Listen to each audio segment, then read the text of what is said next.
You know what it's like? We've all been sucked into those quarterly showcases from the likes of Apple and others and ended up pulling out a credit card to pre-purchase the latest gadget before it hits the streets. The formula's simple.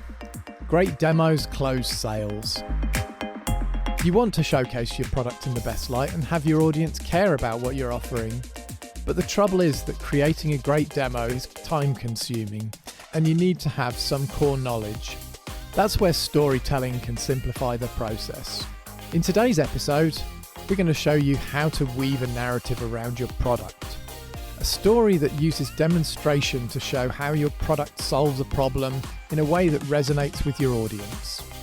With the right framework and a bit of storytelling magic, anyone can create a demo. So let's see how it's done.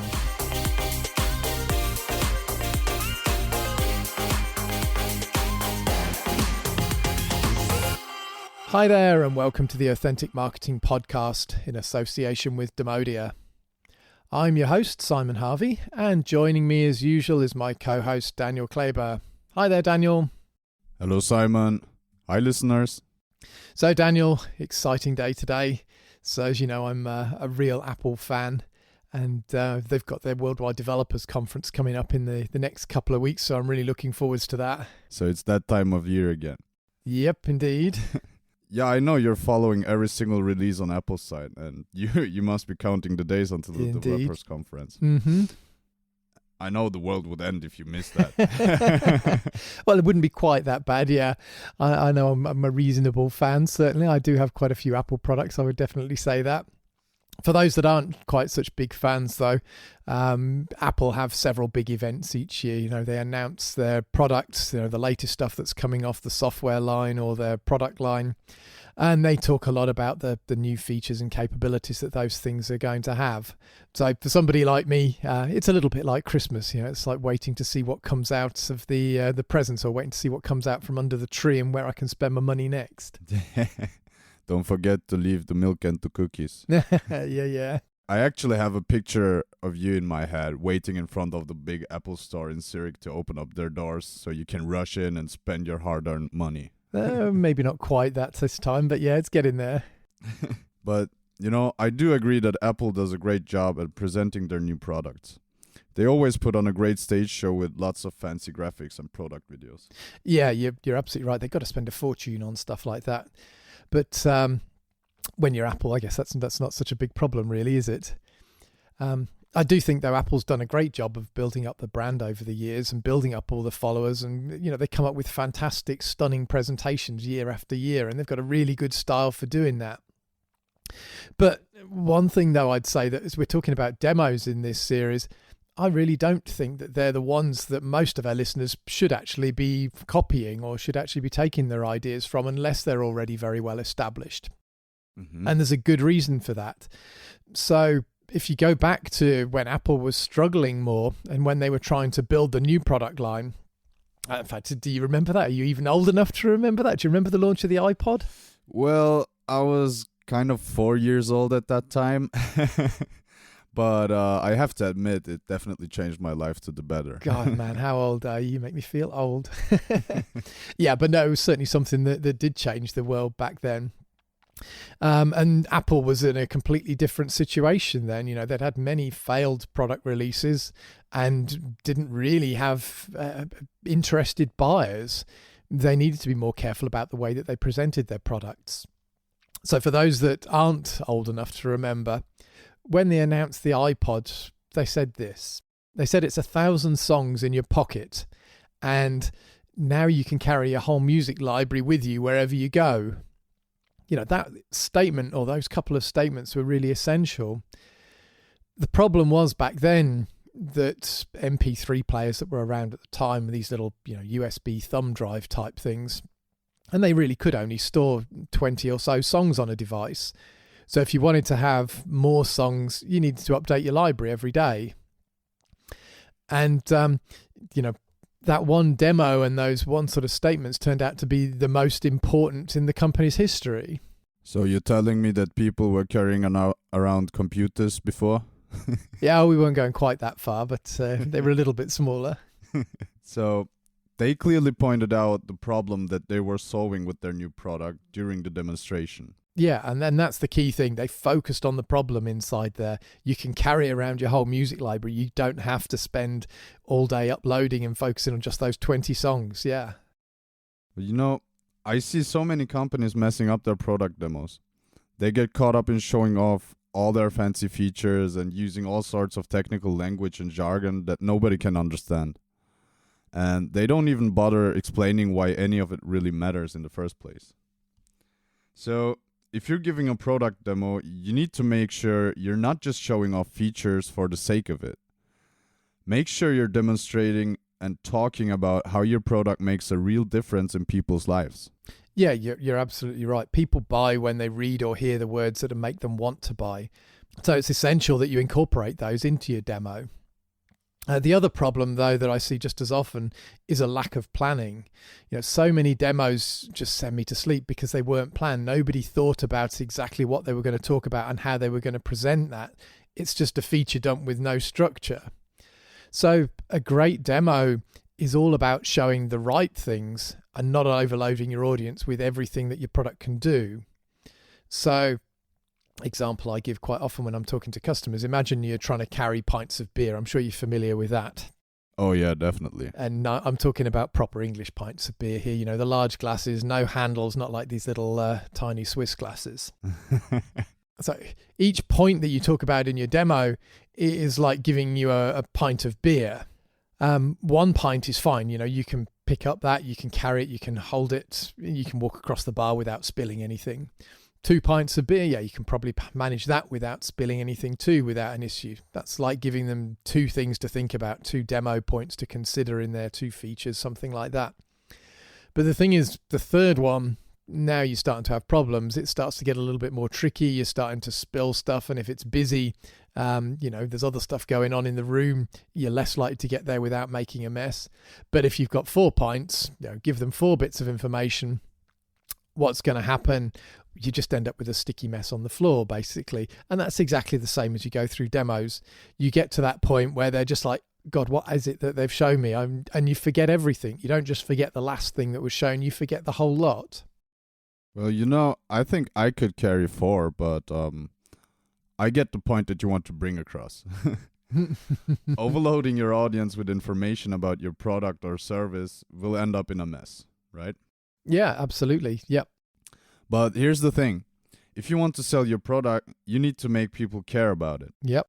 You need to show them how it solves their problems and makes their lives better. And you can't do that by just spouting off a bunch of technical stuff that nobody can follow. That's very true. If you want to make sure your product demo is clear and effective, you need to keep your focus on what really matters. And that's your audience and the problems that they're facing. But it's easy to get lost in the details and lose sight of the big picture. I understand. So how do you avoid that? So here's the deal then. If you want your product demo to be a hit, you've got to have a plan. And that's about where the story comes in. You've got to have a story structure inside there. So having a story helps you to structure your demo in a way that's clear for your audience to understand, easy for them to follow and easy for them to remember. So you want to take your audience on a journey, and that journey is going to go from a problem to a solution. And a good template was going to help you identify the key elements of that journey. So you want to make sure you're talking about things like the characters. So that's going to be the person that you're doing the demo for. So if you're doing an HR demo, for example, you might be representing the HR person in the company. And you need to talk about conflict. So something that's going wrong, a problem that they've got, and the resolution, and that's your solution.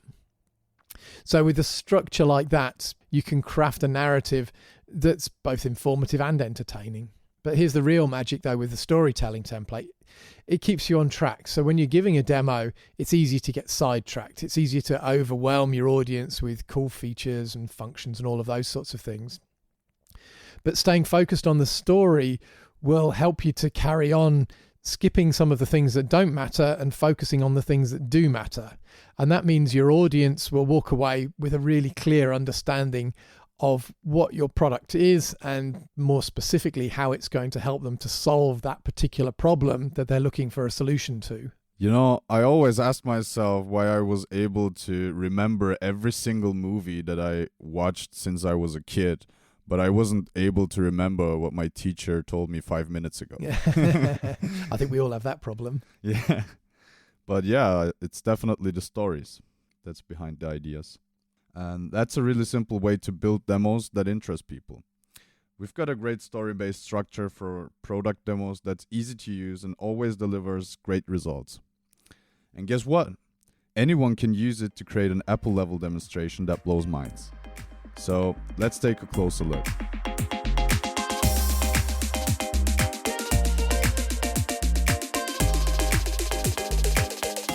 So, listeners, by now you're asking yourselves, how can I do this myself? So over the next few minutes, we're going to run you through the simple steps that you need to take to build an amazing product demonstration created using a story structure. So let's start at the beginning. I mentioned earlier, every great story needs to have a hero. So the first step is to choose the main character for your demo. So this needs to be someone that represents your main target group for your demonstration. So if you're selling a product that offers a solution to a problem within the HR department, for example, you might want to choose somebody like the HR manager and make that person your hero. If it's solving a problem for a car mechanic, you probably don't want to focus on the mechanic themselves, but you might want to focus on somebody like the workshop manager that's actually got some buying power in there. You know, the key is choosing somebody that has decision-making power. You know, you're not building a demo for end users. That's key inside here. If you find yourself building a demo for end users, you're creating a training course and not a sales demo. So you want to make sure you're staying focused. Simon, I think you're right. That's a really good point that I hadn't thought of until now. We're not here to train people how to use the product. We're here to sell to them, and there's a distinct difference. So choosing a main character that represents the audience you're selling to is essential. They need to see themselves and be able to relate to what you're showing. Yeah, exactly. So when your audience sees themselves as the character in your demonstration, it becomes easier for them to see the value that your product or service brings to that particular person or brings to them in particular. Cool. So we've got the character sorted. Now, what should our listeners think about next? So step 2 is all about discussing your main character's problem. So many companies miss out when they come to doing this in demos. It's unbelievable. So whether you're creating a demo video or doing a live video, it's really essential to make sure that everybody's clear what the problem is that you're solving. So many people, particularly on the live demonstrations, just jump straight into the demo. You know, they're keen to show off the product. They're keen to show off what it can do. But by opening with a problem, you hook the attention of your audience and you keep them watching. You know, they understand why they should continue listening. So you give them a real reason to listen. Yeah, you're absolutely right. So when your audience understands from the start that your demo is the solution to their problem, then they stay awake because they want to know how they're going to solve it. So going back to our HR example, if we were demoing software that helped with skills acquisition, then we want to start by identifying the HR manager's biggest problem. So that might be something like, you know, they're losing skilled labor to competitors, or they're wasting money recruiting the wrong type of talent, for example. We'd then showcase how the character in our demo solves this problem using our software.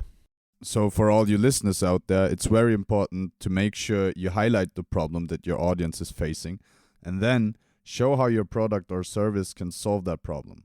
You also need to make sure to pick one main problem and focus on that instead of picking 10 and trying to cover them all. As Simon said earlier, I would rather be drinking my beer than to see it spilled on the floor. Exactly. It's important to remember that as humans, we're natural problem solvers, and you're going to create a far more effective and engaging demo by identifying your audience's biggest problem and showing them how you can solve that within your demo than you are by just showing them features. So to summarize, step 2 is all about talking to your main character and thinking about what their problem is and showing in the way of a demo how you solve that. Great. We've covered steps 1 and 2. So let's move on to step 3, which is all about demonstrating the perfect solution to your audience. it's time to show your target audience how your product solves their problem perfectly. And the most effective way of doing that is using clear and understandable language. It's essential to keep your focus on the problem and its solution because that's the central theme of our demo. Yep, exactly. So I'd say, again, a problem that I see here is people trying to show off more than they need to. So I talked earlier about not doing feature dumps. You need to refrain from presenting features that have nothing to do with the problem. So, for example, imagine our software solution for human resources and skills acquisition. It might address the issue of insufficient competencies within your company. So during the demo, you'd showcase how your product tackles this problem specifically by generating comprehensive reports on employee skills, for example, and highlighting any gaps in their expertise. Additionally, our product might also be useful for HR managers to help them develop custom training plans or to monitor progress towards their skills acquisition goals. But the thing is, that's not the problem that our audience is here to see. They're here to understand how you address that skills gap question. So there's no need to go into all those other features and to show them how you run employee training programs or set up job advertisements to recruit your missing skills. That's a demo for another day or another section of that particular demo. Stay focused. And by doing so, we provide a clear understanding of the value that our product or service can bring to our audience. So step 3 is all about making your audience understand how our solution will make their life easier. So step 4, let's move on to the last one. Finally, we need to remind our audience what a bad solution looks like.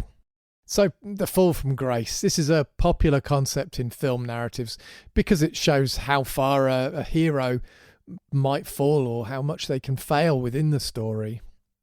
So in a demo, you can use a similar concept to show your audience what happens when they don't address their problem. You need to demonstrate the consequences of not using your product or service, so that users get a sense of urgency and understand why they need to move forward. It motivates them to take action. So it's like pulling a gun towards their head. I wouldn't go quite that far, yeah. I see. So, Simon, how can we apply this concept to a demo? Well, okay, so let's say you're giving that HR demo again. You need to illustrate what happens if they don't use the software. For example, they might miss important transformations that are happening within their business. And ultimately, this could result in missing competencies in there. It could result in competitors taking away skills from them and being able to outmaneuver them in the market. And it could be just generally damaging for their business overall. So you need to make that very clear. Including these negative elements, you make your audience feel the consequences of not addressing the problem. And that's important to motivate them to take action, I think. So just one thing actually around this that I'd add. Whilst we're talking about demos in here, you don't actually have to use product the whole time in there to tell the story. One thing I've learned through experience, and I definitely recommend, is don't be afraid to jump out and use other media where appropriate. You can jump into a PowerPoint slide every now and again, or you can show a little video or jump to a graphic or something on a web page. Use other media to get across some of these other points as well. It's about the overall experience and not just necessarily showing off your product the whole time. Well, that makes a lot of sense. By showing what a bad solution looks like, you're giving your audience a glimpse of what could happen if they don't take action. This really is a powerful way to create urgency and drive them to make a decision.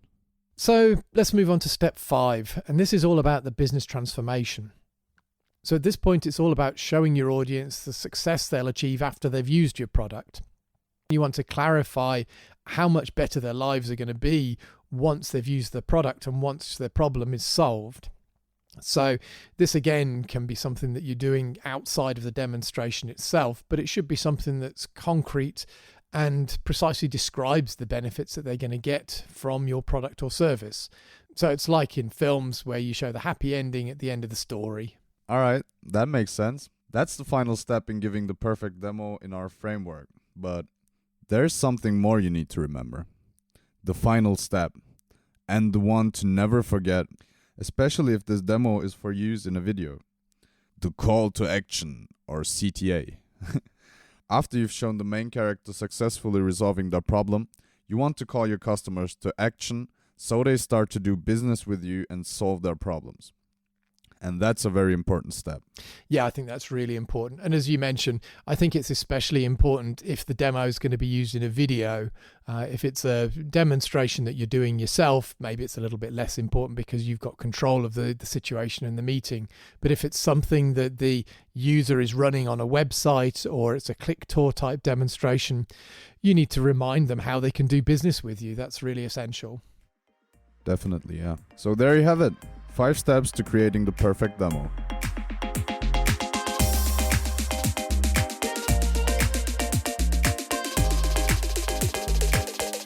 So there you have it. Those are the simple steps that you need to follow to create a demonstration that tells a story and connects with your customers at a deeper level. So if there's one thing that we mentioned today many times, which I don't want you to forget, it's this. Remember the problem. Never forget that problem. If you feel yourself getting pulled into showing features and functions, then do this. Take a pause and ask yourself whether or not what you're talking about at the moment helps the customer to solve that all-important problem. If it doesn't, then stop. You've probably said enough at this point in time and you're now adding to the confusion. That section of the demo is complete. So, if you're having problems creating demonstrations that tell your story without being a feature dump, and you need somebody to help you script your demos, then you can hire an authentic engagement coach.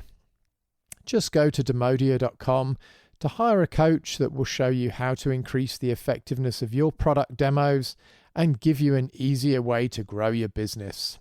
So we're at that point in the show again where I like to give you a set of concrete actions that you can take to help you improve your product demos. Today, I'd like to take a closer look at your decision demonstration. So as a reminder, this is the main personalized demonstration that you give at the end of your sales process. It's often the demonstration that's going to make or break your sales. So it's important to get this right. Firstly then, what I want you to do is to jot down a few notes about your audience. And in particular, think about what it is that they want to achieve. Do they want to be able to do something faster? Do they want to be able to do it cheaper? Something with less errors? Think about what that aspiration is, what they're trying to achieve. When you've done that, write down the problem. What's getting in the way of them achieving this? Now, next, I want you to go through your product. And in this section, you're going to document a short flow that outlines in some simple steps how your product solves this problem above. So this is going to be something very easy and simple, and it's only going to show the features of the product that are required to show how you solve that problem. You should be able to talk through these in no more than about 10 minutes or so. Finally, I want you to create a couple of PowerPoint slides or some other visuals.